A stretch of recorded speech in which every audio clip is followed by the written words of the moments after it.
कौमी असम्बली में mini budget की शिकवार मंजूरी जारी। अपोजिशन की तरामीन मुस्तरद। वजीर आजम इमरान खान ऐवान में मौजूद। शहबाज शरीफ और आसिफ जरदारी भी शरीक। फाइनेंस बिल के बाद महंगाई का तूफान आएगा। वजीर खजाना सिर्फ ये बता दें कौन कौन सी चीज महंगी नहीं होगी। शाहिद हाकान अब्बासी का सवाल।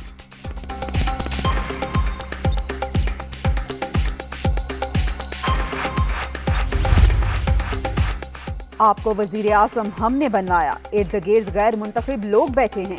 यही रवैया रहा तो आइंदा वोट नहीं देंगे। हम गैस पैदा करते हैं, हम ही पिस रहे हैं। पीटीआई पार्लिमानी कमेटी के इजलास में हम्माद असर से तर्क कलामी के बाद परवेज खट्टर के वजीर आजम से शिकवे। मेरे कारखाने चलते हैं, ना ही हुकूमत का शौक है। कोई मुझे ब्लैकमेल नहीं कर सकता। मुझसे मुतमईन नहीं तो इख्तियार किसी और को सौंप देता हूँ। इमरान खान का जवाब।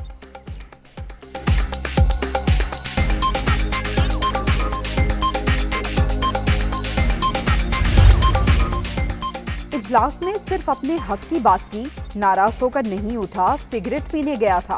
पीटीआई पार्लिमानी कमेटी के इजलास की अंदरूनी कहानी मीडिया पर आने के बाद परवेज खट्टर का मौक़िफ़।